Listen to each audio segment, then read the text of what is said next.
Agora, a Bíblia lida e explicada com Alain Amorim. Para quem quer ouvir a Palavra de Deus de forma simples e compreensível. Olá, prezado ouvinte, prezada ouvinte. Estamos de volta com o programa A Bíblia Lida e Explicada. Eu sou o pastor Alain Amorim. Nós continuamos o nosso estudo no Evangelho de Marcos, no capítulo 12. Hoje, estudando juntos o terceiro trecho, o terceiro parágrafo, que vai desde o versículo 18 até o versículo 27. Acompanhe comigo então a leitura da bendita palavra de Deus. Então os saduceus, que dizem não haver ressurreição, aproximaram-se dele e lhe perguntaram, dizendo: Mestre, Moisés nos deixou escrito que, se morrer o irmão de alguém e deixar mulher sem filhos, seu irmão a tome como esposa e suscite descendência a seu irmão. Ora, havia 7 irmãos. O primeiro casou e morreu sem deixar descendência. O segundo desposou a viúva e morreu, também sem deixar descendência. E o terceiro da mesma forma. E assim os 7 não deixaram descendência. Por fim, depois de todos, morreu também a mulher.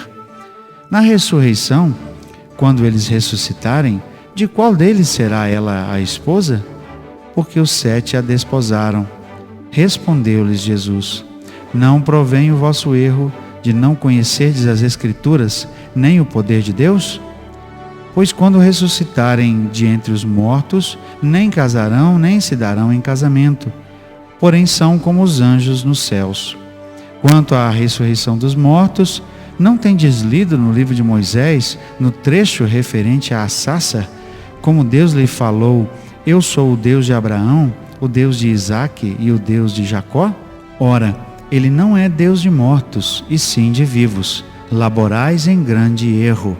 Outro grupo agora, o dos saduceus, se aproxima de Jesus para tentar pegar Jesus em alguma coisa, em algum ensino, em alguma contradição, para fazer com que ele então fosse desacreditado diante do seu público, do povo que lhe ouvia ali nos arredores do templo.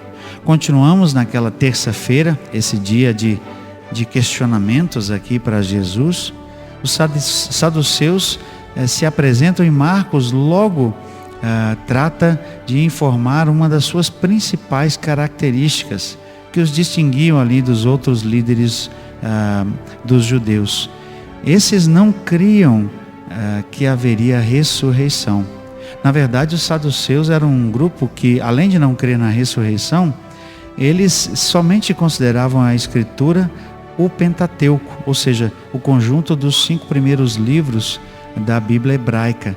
Somente esse texto é que eles reputavam como um texto sagrado, inspirado por Deus. Eles então trazem a pergunta para Jesus, baseado num texto de Deuteronômio capítulo 25, que fala do casamento levirato. Então eles dizem: Mestre, Moisés nos deixou escrito que, se morrer o irmão de alguém e deixar mulher sem filho, seu irmão a tome como esposa e suscite descendência a seu irmão. Isso é realmente verdadeiro. Inclusive nós temos na Bíblia um livro escrito com uma história em que acontece justamente um casamento levirato. É o livro de Esther. É o livro de Ruth, não o livro de Esther, o livro de Ruth. Ruth, que era moabita, teve o seu marido morto e ela volta para Israel com a sua sogra, Noemi, e ali um parente próximo de Noemi redime, compra de volta aquilo que era pertencente à família de Noemi e se casa com Ruth para suscitar o descendente. Esse texto no livro de Deuteronômio simplesmente é uma garantia da continuação, da perpetuação da linhagem. Se um homem morresse tendo sido casado e não tivesse filhos homens, um irmão dele poderia se casar com a viúva e o primeiro filho que eles tivessem seria considerado filho do irmão falecido, para que o nome daquela família não fosse apagada e a descendência continuasse. Essa era uma prática comum culturalmente no meio do povo judeu.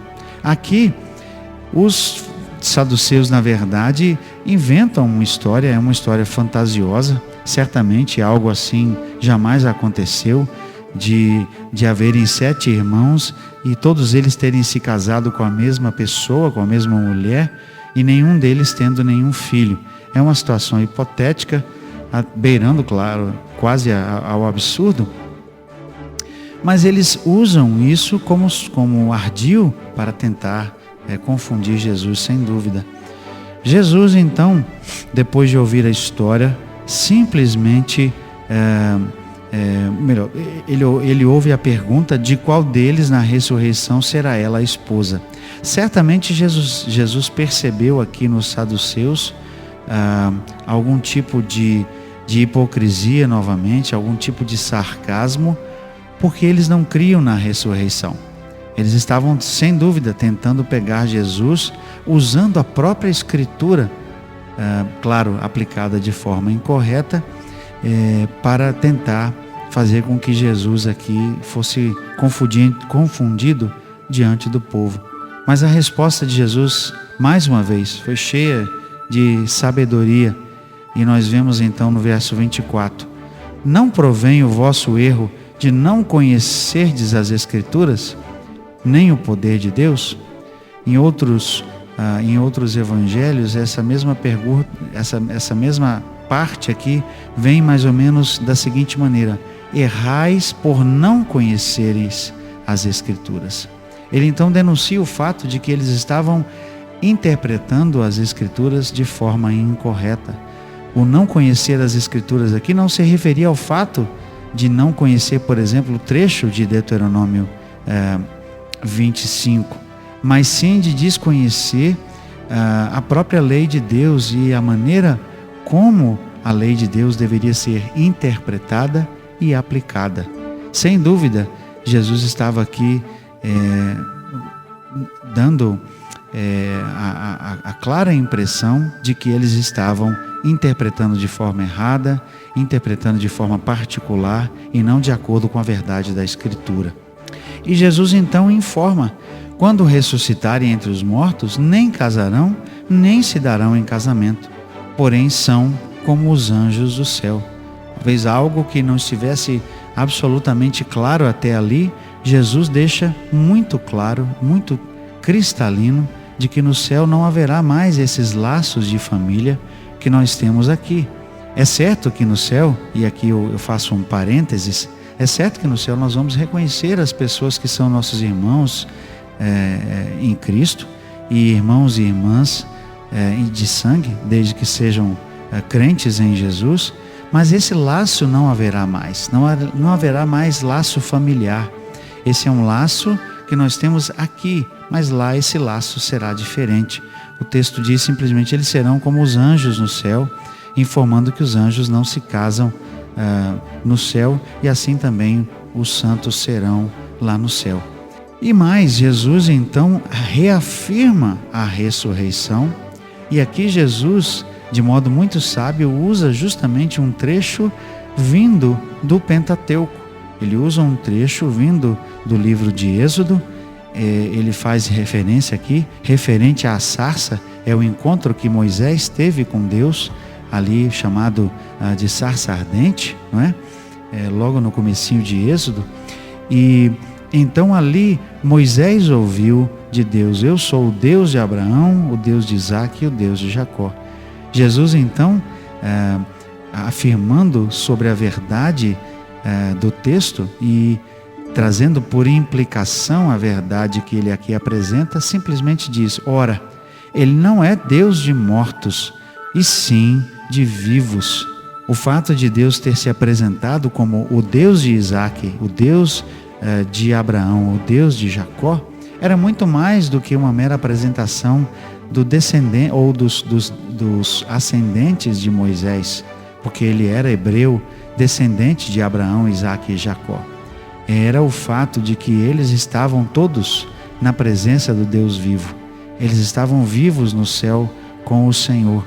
E E por isso Jesus afirma: Ele é Deus de vivos. Aqueles foram mencionados por Deus porque estavam todos em sua presença. Ele era o seu Deus e era também o Deus de Moisés e o Deus do povo de Israel. E Jesus então conclui esse trecho dizendo: laborais em grande erro. Ele denuncia o fato de que os saduceus, na verdade, estavam errados com relação à Escritura e errados também na sua postura em relação ao próprio ao próprio Jesus, e em relação ao próprio povo, porque estavam se colocando como líderes, mas no entanto não tinham uma interpretação correta desse trecho e, quem sabe, de outros textos mais da palavra de Deus. Chegamos ao fim de mais esse trecho no capítulo 12. Continuaremos ainda o nosso estudo desse capítulo no nosso próximo encontro. Até lá, que Deus abençoe a sua vida. Acesse agora nossa plataforma e baixe os podcasts www.rede316.com.br. A Bíblia lida e explicada com Alain Amorim.